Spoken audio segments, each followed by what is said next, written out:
Queridos amigos, amigas, buenas tardes a todos. En primer lugar, quisiera agradecer a la Fundación Santillana el haberme invitado a estar con todos ustedes en esta tarde de reflexión sobre un tema de la máxima importancia para la preparación del futuro de las próximas generaciones. También, por supuesto, a la Fundación del Pino por su hospitalidad, por habernos ofrecido su casa y este entorno tan fantástico que nos acoge y nos anima a pensar en el futuro de los otros. Cómo no, he de agradecer a Emiliano Martínez, el director de este curso, porque me animó a compartir con ustedes unas reflexiones que tienen que ver muy directamente con el tema que nos ocupa, que tienen que ver con el profesorado, que tienen que ver con la profesión docente, que desde mi punto de vista está en el centro mismo de la problemática de la incorporación de las tecnologías, de la información y de la comunicación al medio escolar. Yo, por tanto, realmente voy a retomar uno de los elementos de la última diapositiva que nos ha presentado el profesor Van Damme, cuando ha dicho que entre los desafíos del futuro, uno de ellos era el de transformar la orientación del profesorado como administrador a la orientación del profesorado como auténtico profesional de la educación. Voy a retomar, por tanto, esa idea y voy a tratarla de desarrollar a lo largo de estos minutos,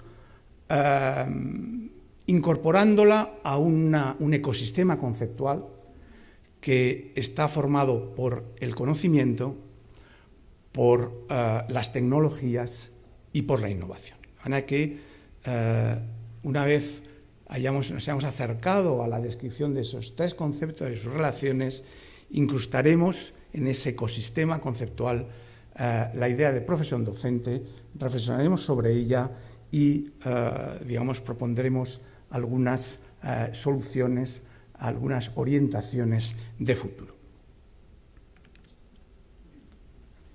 En primer lugar, y de una manera enormemente sintética, me detendré en una descripción somera de los aspectos contextuales, porque considero que eso nos puede permitir entender mejor los desafíos. Realmente lo haré de manera sintética, porque tanto en la intervención del primer día del director general de Educación de la Comisión Europea, Xavier Prats, como en el segundo día, en la intervención de Francisco Ruiz, el director de Políticas Públicas y de Relaciones Institucionales de Google España, como en esta sesión de hoy, en la primera parte de la intervención del profesor Van Damme, se ha hecho referencia y con suficiente detalle y de un modo complementario a algunos de estos elementos del contexto. Pero yo voy a hacer, para retomar algunas cuestiones,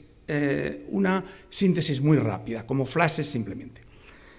En primer lugar, he de decir que ya en la primera década del presente siglo, en los años 2005, 2004, la OCDE, al hacer un análisis retrospectivo sobre el impacto del binomio tecnologías de la información y la comunicación e innovación, señaló que este binomio había sido el factor acelerador del progreso económico más importante de la última década del siglo pasado. Realmente a las TIC se le reconoce el mérito de haber constituido un mecanismo transformador de la práctica totalidad de los procesos productivos en los países más avanzados, tanto en el ámbito de la industria como en el ámbito de los servicios. Hay ejemplos, particularmente en el sector del transporte es uno de ellos, que cuando se analiza en profundidad se advierte la transformación radical que ha inducido en todo tipo de sectores, particularmente en el sector industrial, pero como digo también en el sector servicios, la introducción de las TIC. Pero también, y esto ustedes lo saben porque somos protagonistas, nos ha tocado ser protagonistas de este momento histórico, podemos apreciar el impacto acelerado de las TIC en los comportamientos sociales. No solamente en la generalización de Internet, con la ayuda inestimable de los motores de búsqueda tan potentes como Google, no solamente el desarrollo de las redes sociales, sino que ahora en el impacto de los teléfonos inteligentes sobre los comportamientos sociales es fácilmente reconocible, se ha producido un cambio radical. De manera que en este contexto se han incrementado en las últimas décadas, en las últimas 2 décadas, se han incrementado notablemente las expectativas sobre el papel de las TIC en la educación. Y no solamente en lo que concierne a su contribución a la preparación para un mundo distinto de las nuevas generaciones, tanto en el plano económico, del empleo, como se ha señalado, como de las relaciones propiamente sociales, sino también porque se espera que las nuevas tecnologías transformen de una manera severa los procesos de enseñanza y de aprendizaje. En este contexto, no cabe duda que el papel del profesorado se hace decisivo, porque en última instancia es el responsable, el conductor por excelencia de dichos procesos de enseñanza y aprendizaje, que indudablemente deben beneficiarse, cómo no, de los avances tecnológicos, de ese movimiento de transformación radical de nuestra economía y de nuestra sociedad en el que estamos inmersos. Vamos a detenernos someramente en ese ecosistema al que antes me he referido, formado por 3 conceptos, que son la innovación, las tecnologías y el conocimiento.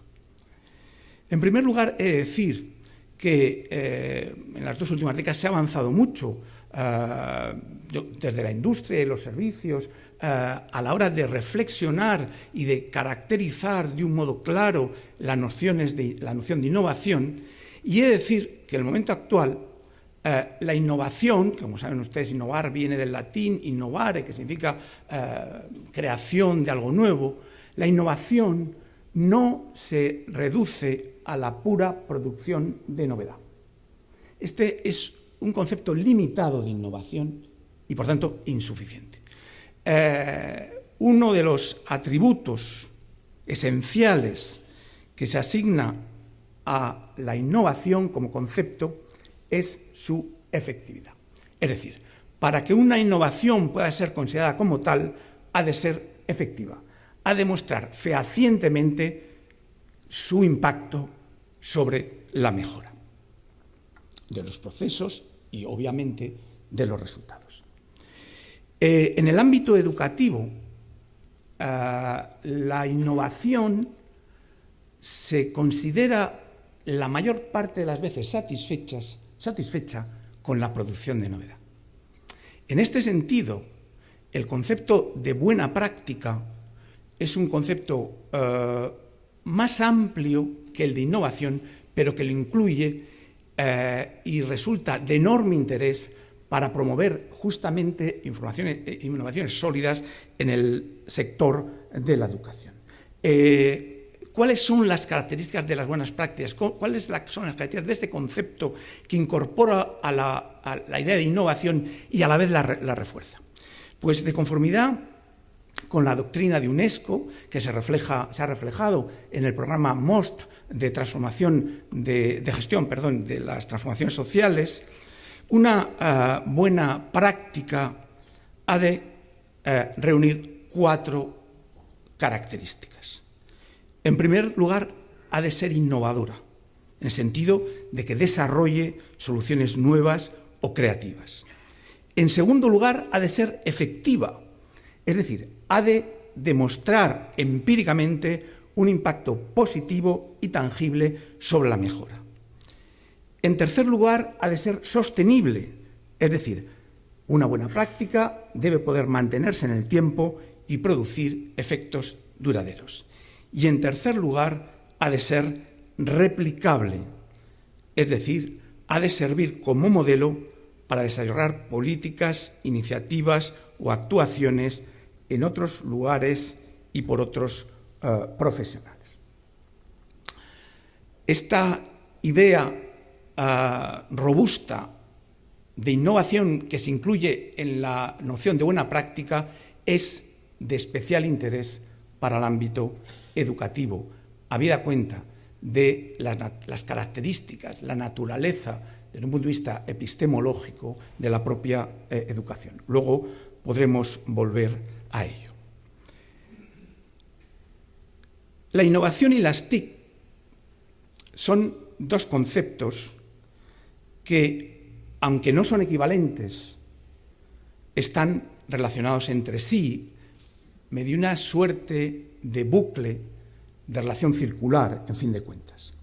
De hecho, las TIC facilitan la innovación, y esta idea no es preciso desarrollarla porque yo creo que está en la mente de todos ustedes, pero también hay un cierto consenso entre los especialistas a la hora de afirmar que los sistemas de innovación, el desarrollo de la sistemática de la innovación ha potenciado el desarrollo también de las tecnologías de la información y de la comunicación.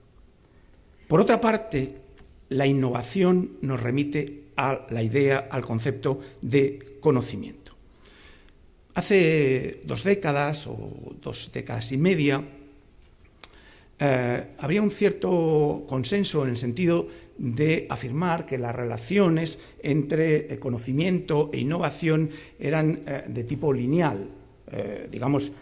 La innovación partía de la producción de conocimiento científico. A continuación se producía un proceso de transferencia de ese conocimiento a entornos empresariales, organizacionales, que podían perfectamente aprovecharlo, ese conocimiento, y a continuación se producía la aplicación del conocimiento en términos de innovación aplicada. Bien, realmente el concepto actual se aleja muchísimo de esa idea lineal tan simple y se considera que el conocimiento, la transferencia y la aplicación son conceptos que están relacionados entre sí mediante una serie de bucles de interacción, de tal manera que no es posible establecer sin ambigüedad dónde está el comienzo y dónde está el final.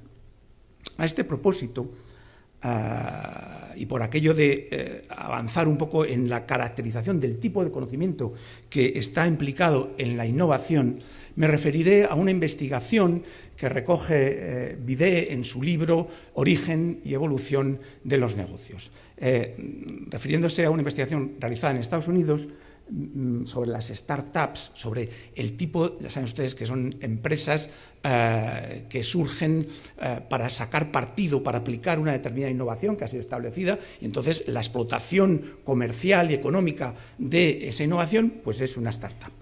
Bien, pues cuando este autor desarrolló una investigación en Estados Unidos, como digo, sobre el conocimiento que estaba detrás de la generación de las startups, al final llegó a la siguiente conclusión: solo un 4% de las startups se basaban en conocimiento científico producido sistemáticamente y, por tanto, transferido y luego aplicado.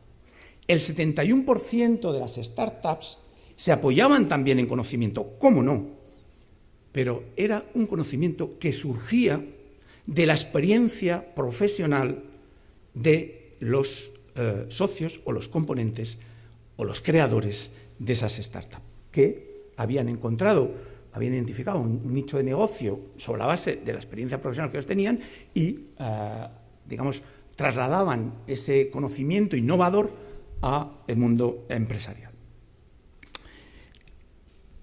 Esta ecología conceptual se puede transponer, de hecho, al mundo educativo. Las relaciones circulares entre TIC e innovación, yo creo que están en la mente de todos, pero también lo relativo a la naturaleza del conocimiento del que emerge la innovación educativa. La naturaleza del conocimiento del que emerge, como digo, la innovación educativa es un conocimiento complejo que nutre una base de conocimiento experto, que podríamos decir. Y esa base de conocimiento experto está constituido por algunos elementos, indudablemente, de conocimiento teórico o académico, pero también y desde luego por mucho conocimiento profesional que surge de la reflexión y la investigación sobre la propia práctica, que surge de la interacción con otros profesionales, que surge de las lecturas detenidas de carácter profesional, etc. Y que surge también, ese conocimiento experto, de la explicitación de un conocimiento tácito que es característico de todos los profesionales. Todos los profesionales, sea cual sea su ámbito, digamos, de actividad, disponen de un conocimiento tácito que no son muy conscientes de que lo tienen, pero que lo aplican de un modo sistemático en la realización de su actividad profesional. Solamente cuando ese profesional se ve en la situación de explicar o de transferir ese conocimiento a otros, entonces lo sistematiza y el conocimiento tácito se convierte en conocimiento explícito.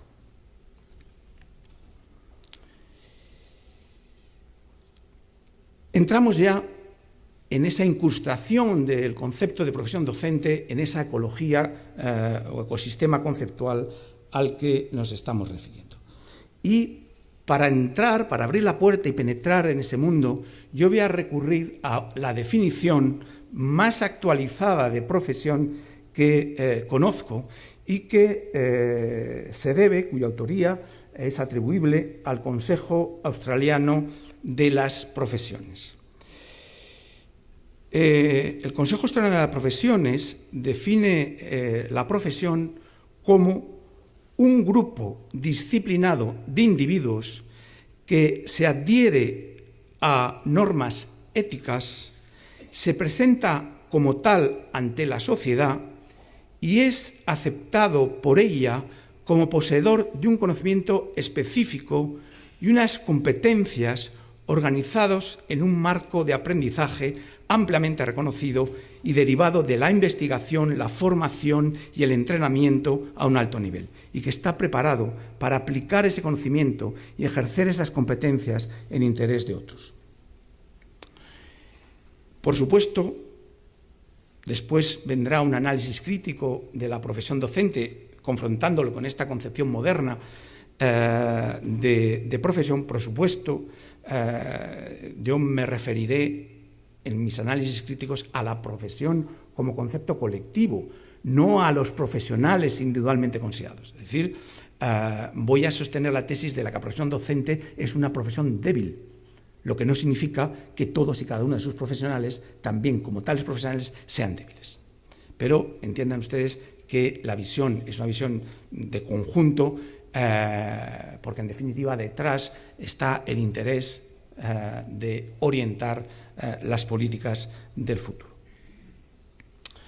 Quiero subrayar dos aspectos esenciales de la definición porque tienen que ver con ese ecosistema de conceptos a los que antes me he referido.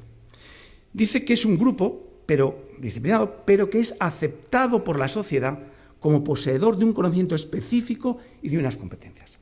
Es decir, hay un conocimiento supuestamente de saber, pero también un conocimiento de saber hacer, es decir, el que permite a la profesión aplicar ese conocimiento experto a situaciones de distintas características. Y además, esa base de conocimiento experto constituye un marco de aprendizaje ampliamente reconocido y derivado de la investigación, la formación y el entrenamiento a un alto nivel. Esto realmente es un concepto moderno de profesión y que de alguna manera está marcando el horizonte de futuro al que se deben aproximar todas las profesiones modernas y, desde luego, la profesión docente, en mi modesta opinión.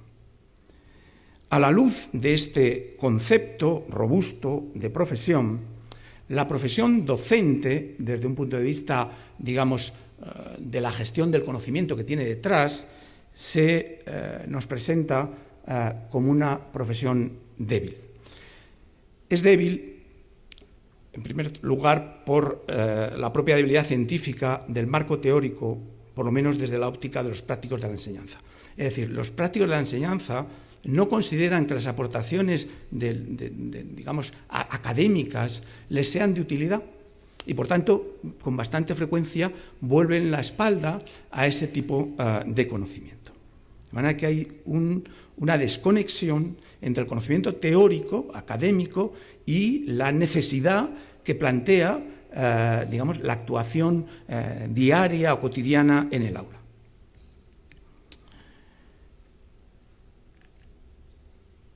Por otra parte, carece de una base bien organizada y compartida de conocimiento experto. Los docentes, en buena medida, descubren la profesión, sus características, sus exigencias desde el punto de vista profesional sobre la marcha. La transferencia de, por ejemplo, de conocimiento experto de una generación a la siguiente es enormemente pobre. Tenemos profesionales extraordinarios, buenos conocedores de la aplicación de las TIC, por ejemplo, al entorno del aula, cuya experiencia acumulada al final sale fuera del sistema con ellos cuando se jubilan.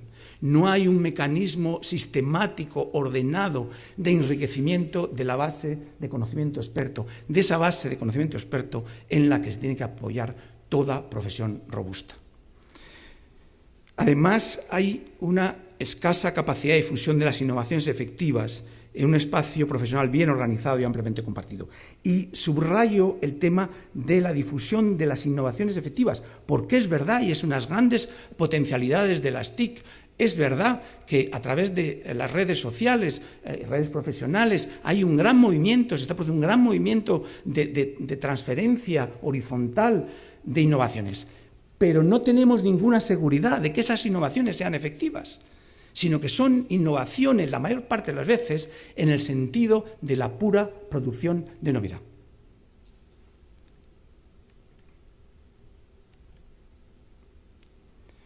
Además, hay una escasa formación investigadora de los docentes sobre su propia práctica. Y esto es una enorme limitación, porque esa reflexión e investigación sobre la propia práctica tiene un feedback sobre el desarrollo profesional.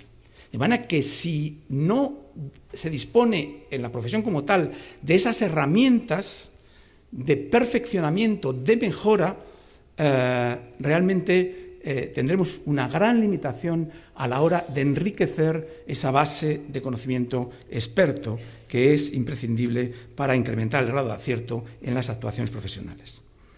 Además, hay una escasa valoración de la innovación como instrumento poderoso para promover la investigación sobre la práctica, la formación y el entrenamiento a un alto nivel y, en definitiva, para la adquisición o el refuerzo de las competencias profesionales. De manera que también para hacer posible la incorporación de las TIC al ámbito escolar y para sacar toda su potencialidad, necesitamos un fortalecimiento de la profesión docente. Y en este punto quiero decir que, en mi opinión, hay dos pilares básicos en los que se debería reposar cualquier programa de fortalecimiento de la profesión docente. En primer lugar, la mejora del sistema de acceso a la profesión. Yo, en este punto, quiero hacer referencia al MIR educativo. Es es una idea, algunos, en fin, de los que estamos aquí, yo en particular, contribuimos a ponerla en circulación en el espacio educativo y de políticas educativas, y en fin, he reflexionado sistemáticamente sobre esa idea y me encuentro de verdad muy identificado, porque creo que cuando se coge distancia y se analiza, digamos, el desarrollo del acceso a la profesión médica especializadamente, el sistema MIR, no podemos más que concluir que ha sido una experiencia de éxito. Empieza en el 76, la primera regulación, el primer Real Decreto que regula el MIR sanitario es del 76. Ha habido un largo recorrido, pero cuando uno mira, analiza en profundidad las características de este procedimiento de acceso a la profesión médica especializada, no, insisto, no puede uno más que considerar que es una historia de éxito. Es una historia de éxito que tenemos en España, que no tenemos que mirar al exterior, no tenemos que mirar en los sistemas de Shanghái o de Singapur o de Corea del Sur, sino lo tenemos en España, lo tenemos cerca. Les voy a contar una anécdota, esa anécdota y esa información, que me sucedió leyendo un número de la revista Newsweek de agosto del 2010. En esa revista, en ese número, aparecía un análisis sistemático comparado de 32 países de la OCDE más desarrollados en relación con distintos aspectos de carácter social, económico, institucional, etc. Es decir, que los indicadores sobre los que se basaba ese análisis o ese conjunto de análisis eran indicadores robustos, habían sido, digamos, consultados a grandes científicos sociales de nivel internacional, etc. Entonces me fijé en cómo estaba España en relación con la educación y advertí que España estaba en 32º lugar, es decir, el último del ranking. Y en primer lugar aparecía, cómo no, Finlandia. Como para aquel entonces ya había lanzado la idea del MIR educativo, miré la sanidad. Entonces resulta ser que España estaba en tercera posición del ranking de los 32 y Finlandia estaba en la posición 17ª. Es decir, algo estaremos haciendo bien en sanidad que no estamos haciéndolo en educación. Y yo creo que lo que estamos haciendo bien en sanidad es esencialmente el sistema de acceso a la profesión sanitaria especializada. Hay un segundo, podríamos detenernos más, pero el tiempo corre y no quiero abusar de él. Les aseguro, cuando uno analiza en profundidad lo que tiene de gestión de conocimiento, el desconocimiento especializado, evidentemente, el sistema MIR se encuentra con una riqueza de matices, de actuaciones, de rigor, que contribuyen todo ese conjunto de rasgos, en definitiva, a la consolidación de esa base de conocimiento experto sobre la que se tiene que apoyar el ejercicio de cualquier profesión robusta. El otro pilar es la mejora del desarrollo profesional, porque no basta, aplicándolo a las TIC, no basta, evidentemente, con que las nuevas generaciones de profesores tengan todos los recursos posibles, estén entrenados claramente en sacar el mayor partido de las TIC para la mejora de los procesos de enseñanza-aprendizaje, porque hay que actuar de manera relativamente rápida. Y para eso, para actuar sobre los profesionales en servicio, es imprescindible promover, mejorar su desarrollo profesional. Y una herramienta esencial para lograrlo es el plan de carrera. El plan de carrera no es ni más ni menos que una previsión personalizada de evolución profesional que combina la evaluación, la formación, los incentivos y la promoción. Y los combina de un modo integrado sistémico, de tal manera que cada una de las actuaciones refuerza el sentido de la otra. Realmente no podemos abordar la transformación masiva de nuestras aulas si no nos apoyamos en esos dos pilares esenciales, es decir, los mecanismos de acceso a la profesión docente y los mecanismos de desarrollo profesional de la profesión docente. El resultado de estas dos actuaciones, que inciden y de qué manera en la consolidación de ese conocimiento experto, serán dobles. Por un lado, se producirá esa consolidación de la base de conocimiento experto, pero también una consolidación de la comunidad de prácticas, que es lo mismo que decir de ese grupo disciplinado de individuos que denominamos profesión. De manera que una manera de consolidar la profesión docente es a través de estos dos mecanismos, tanto por la vía de la base de conocimiento experto como por la vía de la comunidad de prácticas. Y entramos ya en el punto final. Realmente,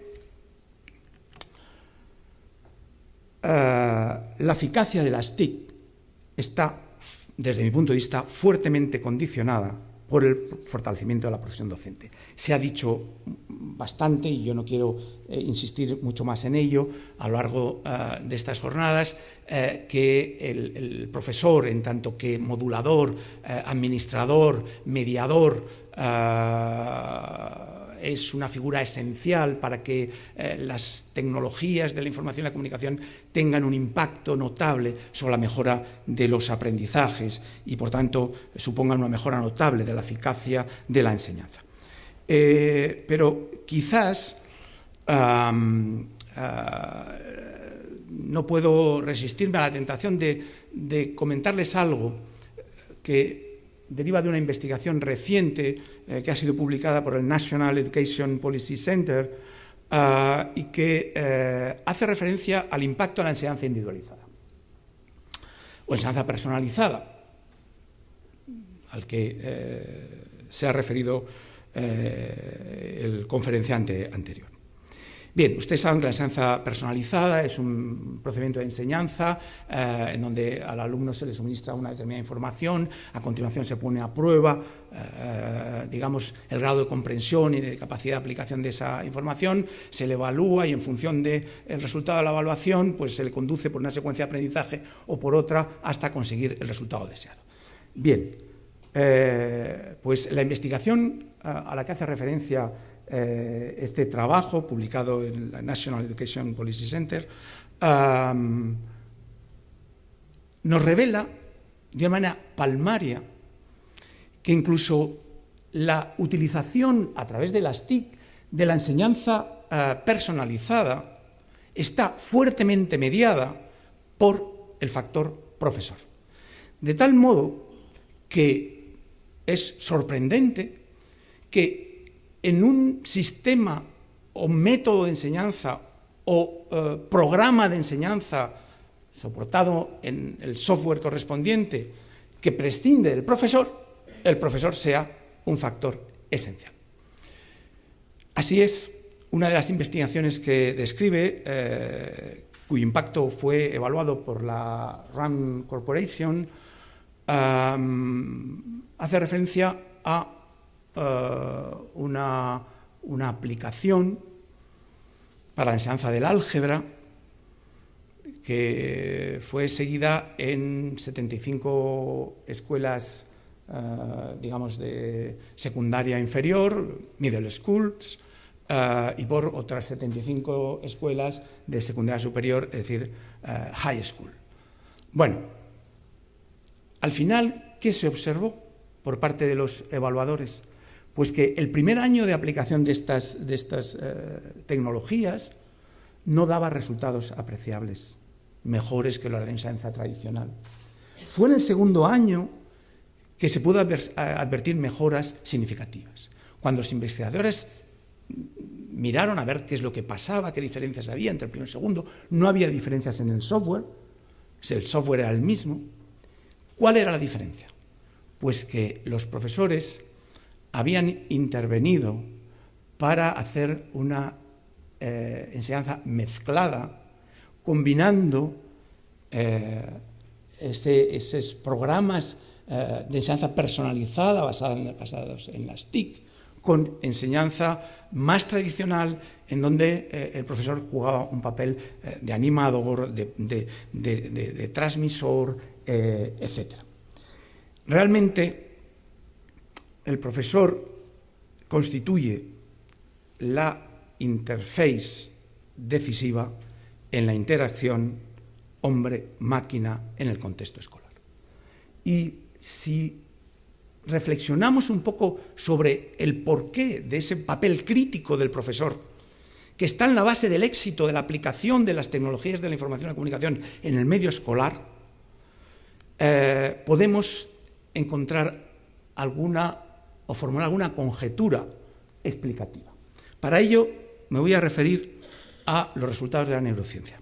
Y voy a citar una referencia de uno de los más conspicuos neurocientíficos especializados en neurociencia cognitiva, el profesor Joachim Fuster, catedrático de la Universidad de California, Los Ángeles, que en una entrevista que tuve ocasión de hacerle con ocasión de un número de la revista del Consejo Escolar del Estado dedicada al diálogo entre neurociencia y educación, me decía lo siguiente, preguntándole sobre, la interacción entre cognición y emoción. Y decía lo siguiente. Dice, cada ciclo cognitivo individual, sin embargo, circula por el cerebro en paralelo con otro, también individual de carácter emocional. Este involucra no solo la corteza, sino también las estructuras del sistema límbico del interior del cerebro, incluidos el hipotálamo, la amígdala, el tálamo anterior y la corteza orbitaria.